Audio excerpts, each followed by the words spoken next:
महाड दापोली राज्यमार्गावरील शिरगाव गावच्या हद्दीत एका भीषण अपघाताची घटना घडली आहे.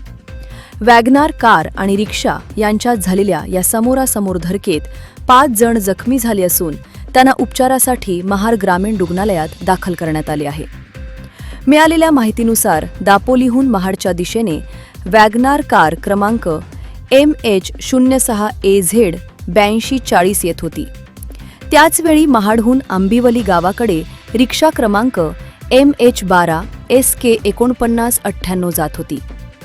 शिरगाव जवळील एका अवघड वळणावर दोन्ही वाहनांची समोरासमोर जोरदार धडक झाली. ही धडक इतकी भीषण होती की दोन्ही वाहने रस्त्याच्या बाजूला फेकली गेली. या अपघातात रिक्षातील 2 आणि कारमधील 3 असे एकूण 5 जण जखमी झाले आहेत. यामध्ये रिक्षातील प्रवासी मनीष सचिन वाजे राहणार आंबिवली तालुका महाड, रुचिता गायकर राहणार आंबिवली महाड, कारमधील प्रवासी अमोल रमेश पवार राहणार महाड, रमेश बाबू पवार राहणार महाड व नागेंद्र नागदेव प्रसाद राहणार करंजखोल महाड हे जखमी झाले आहेत.